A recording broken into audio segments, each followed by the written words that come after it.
Every government on Earth is in debt, and every one of them borrowed that money from someone. That someone is never neutral. They did not lend out of generosity. You have already seen what happens when the debt cannot be repaid. Greece, in 2012, forced to hand over ports, airports, and water utilities as conditions of its bailout. Sri Lanka, in 2017, surrendering a 99-year lease on Hambantota Port to China because it could not service the debt used to build it. Zambia pledging its national airline as collateral. Pakistan negotiating the terms of its electricity grid with foreign creditors. The loan is the entry point. The asset is the objective.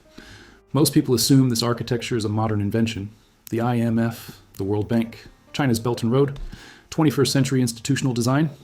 It was built by one man in one city in 1488.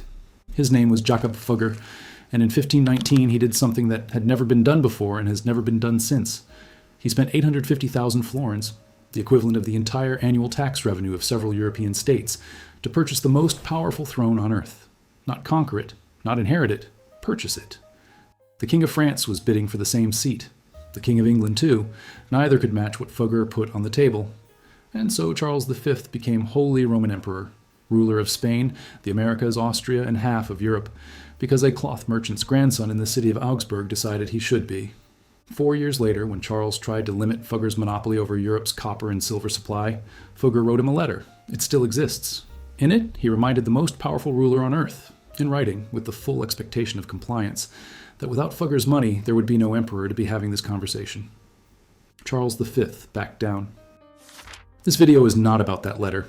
It is not about one man's extraordinary wealth. It is about the mechanism underneath all of it, the specific financial architecture Fugger invented that converts a desperate sovereign's need for cash into permanent private ownership of productive assets, the structure that has never needed to be modified. The one running today in this week's financial news, under different names, with different institutions, and the same logic underneath. The history books call Jakob Fugger a merchant. The ledgers call him something else entirely. To understand what Fugger built, you need to understand the problem he was solving, because it is the same problem every government is wrestling with today. In the late 1400s, European monarchs were structurally, permanently broke, not occasionally short of cash, chronically unable to fund their own ambitions. Wars were constant. Royal marriages, which functioned as territorial acquisitions, cost fortunes. Armies needed wages paid up front in coin before a single battle was fought. Tax revenue existed but moved too slowly. A king who needed 50,000 florins by next month could not tax his way there in time. He had to borrow. The United States government currently spends roughly $400 billion more per year than it collects in tax revenue. Every major economy on Earth carries sovereign debt. The mechanism is identical to what every Habsburg monarch faced in 1480, only the scale has changed. The people who lent to kings in the 1400s were almost entirely Italian. The Medici in Florence, the banking houses of Genoa. For 2 centuries, the financial heart of European power sat in northern Italy, and the monarchs of Germany and Austria depended on Italian credit to function. Jakob Fugger ended that, permanently. And he did it from a mid-sized city most people today could not place on a map. He was born in 1459 in Augsburg, a free imperial city, meaning it owed loyalty directly to the emperor rather than to any local prince. His family were cloth merchants. His grandfather Hans had arrived as a country weaver with nothing. By Jakob's generation, the Fuggers traded wool and silk with Venice. Comfortable, not powerful. Jakob was the youngest of 7 brothers. The family plan for youngest sons was the church. Stable, low capital, no ambition required. That plan lasted until he was 14, when someone changed their mind and sent him to Venice instead. Venice in the 1470s was the financial capital of the known world. It was where you learned double-entry bookkeeping, letters of credit, and how money actually moved between institutions, across borders and through time. Jakob spent years there and absorbed all of it. He came back to Augsburg a different kind of businessman than anyone in his family had been. And the first major decision he made was to lend to a Habsburg. Not for interest, not for fees, for something that would outlast both of them. The Habsburg he chose was Archduke Sigismund of Austria, ruler of Tyrol, chronically in debt, and sitting directly above some of the richest silver deposits in Europe. Sigismund's problem was timing. He owned the mining rights to Schwarz, what would become within decades the largest silver mining operation in the world. The silver was there, but it took months to extract, smelt, and sell. Sigismund needed money now. The silver was coming later. He needed someone to bridge that gap. Fugger offered him a deal. Cash immediately, but not repayment in coin. In exchange, Fugger wanted the right to purchase the mine's silver output directly at a fixed price before it reached any other buyer. A forward contract on the mine fused into the loan itself. Forward contracts existed before Fugger. Mining loans existed before Fugger. What he did differently was fuse them into a single instrument, and then use that instrument to work progressively deeper into ownership. Every time Sigismund needed more cash, and he always needed more cash, Fugger extended more credit. Every time Sigismund could not repay, Fugger did not demand coin. He took a larger share of the output, then a larger share still. By 1487, Sigismund owed the Fugger family over 150,000 guilders. By 1500, the Fuggers were funding more than half of Tyrol's entire government budget. It had stopped being a loan somewhere along the way.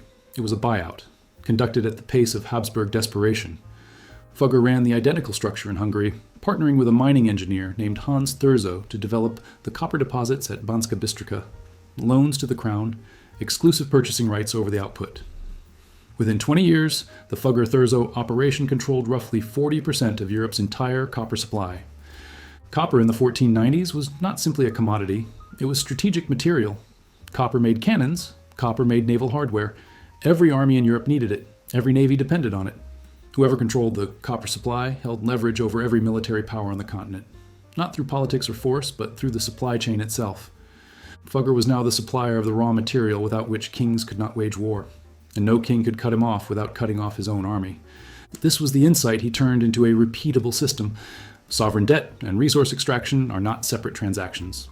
They are one transaction. You lend to a government that cannot repay. The government's productive asset, its mine, its port, its revenue stream, becomes your collateral. When the debt cannot be serviced, the asset transfers. The government keeps its name and its flag. You hold the thing that generates wealth, sovereignty in appearance, ownership in substance. By 1519, Fugger had been running this model for 30 years. When Maximilian I, the sitting Holy Roman Emperor, died that January, owing Fugger 350,000 guilders, Fugger did not grieve. He assessed his exposure. Everything he had built, the mining rights, the trade concessions, the access to Habsburg territories, depended on a Habsburg remaining on the imperial throne. The Holy Roman Emperor was an elected position. 7 prince-electors decided the outcome. If Francis I of France won, Fugger's entire investment base was at risk. Francis would have no incentive to honor existing agreements, and every incentive to cancel them. So Fugger did not simply support the Habsburg candidate, he bought the election outright. He assembled a consortium. He contributed 543,000 florins personally. The Welser banking family of Augsburg added 150,000. 3 Italian houses covered the remainder. Total, 850,000 florins distributed directly to the 7 men responsible for the outcome. Henry VIII of England was bidding for the same result. Francis I had already secured 2 votes and was offering 300,000 guilders. Neither could match Fugger's number. On July 28, 1519, Charles V was elected Holy Roman Emperor, unanimously. The ruler of an empire where, in his own words, the sun never set, owed his throne to a cloth merchant's grandson in Augsburg. Fugger collected that debt the standard way.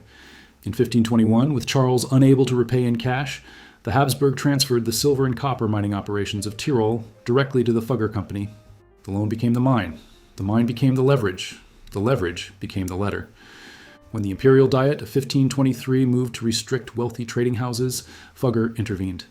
He reminded Charles V in writing that without Fugger's money, there would be no emperor to be making this decision. Charles V backed down. The legislation died immediately. A private citizen had reminded the ruler of half the known world which of the 2 of them held the real power. He did it with a piece of paper, because the piece of paper was backed by something more durable than any army. Every mechanism has a cost. Fugger's was paid by people who never sat at any table where his deals were made. The mines at Schwatz and Banska Bystrica ran on labor with no alternative. Miners worked underground in conditions that produced fatal lung disease within a decade. At Schwaz, the population swelled to 30,000 at the peak of production. Briefly the second largest city in the German-speaking world after Vienna. Miners earned wages. Those wages bought food, housing, and clothing in towns where the Fugger operation controlled the supply of all 3. The surplus went to Augsburg. The Habsburg monarchs who borrowed from Fugger did not absorb the cost of those debts. They passed them down. Taxes rose to service what they owed.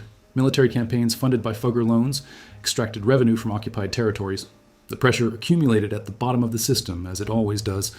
The German Peasants' War of 1524 and 1525, the largest popular uprising in European history before the French Revolution, was driven in part by exactly that accumulated pressure. Communities across Germany and Austria broke under a tax burden structured around debt service to creditors most of them had never heard of. Fugger backed the nobility in crushing the revolt. He had no interest in the stability of the communities he extracted from.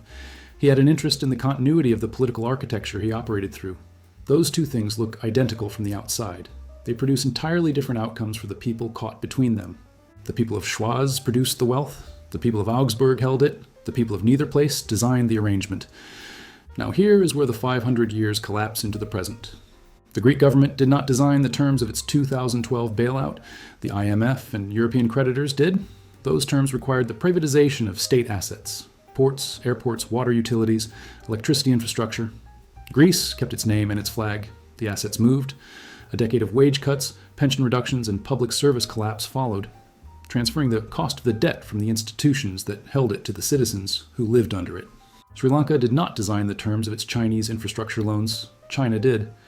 When Sri Lanka could not service the debt on Hambantota Port in 2017, the port transferred on a 99-year lease. Legal, structured, entirely predictable from the moment the original agreement was signed. The loan is the entry point. The asset is the objective. The sovereign's desperation is the instrument. This does not require a conspiracy. It requires only that one side fully understands what it is building, and the other side is hoping the situation resolves itself. That gap in understanding is what Fugger exploited in 1488. It is what every sophisticated creditor has exploited since. The mechanism is not hidden. It simply does not have a name that most people are taught to recognize. Fugger's predecessors, the Medici, the Genoese houses, were political bankers. They lent to accumulate influence. Fugger was something structurally different. He lent to accumulate ownership of productive capacity. The political influence was instrumental. The mines were the point. That distinction is the architecture of every major creditor institution operating in the world today. The IMF calls it conditionality. China calls it infrastructure investment. The mechanism underneath both is 500 years old and has never required a single modification. Here is the forensic conclusion.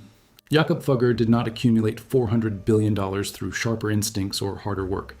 He accumulated it by identifying one structural truth that no one before him had turned into a repeatable system. Governments always need more money than they have, and whoever supplies that money sets the terms, not just the interest rate, but what transfers when the debt cannot be repaid. The debt for resource swap was not a financial trick. It was a theory of power. Political authority and financial authority are not competing systems. They are the same system. Whoever controls the credit controls what the government can actually do. Fugger understood this at 29, lending to a cash-strapped archduke in the mountains of Tyrol. He built an institution around that understanding. He ended his life having manufactured an emperor. When that emperor tried to use his political authority to constrain Fugger's financial authority, Fugger reminded him in writing which one of them had the real leverage. The letter still exists. Understanding this mechanism does not give you Fugger's position, but it tells you exactly where to look. When a government accepts a loan with asset-level conditions attached, when a developing economy pledges its infrastructure as collateral, and when a country in crisis is offered help with strings tied not to policy reform, but to ownership. In every one of those situations, there's a creditor who understood the structure before the first term sheet was drafted, and a government hoping it works out differently this time. It has never worked out differently.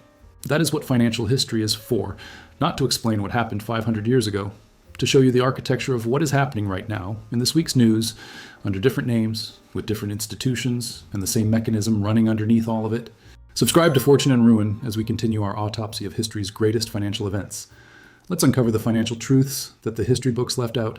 Your fortune depends on it.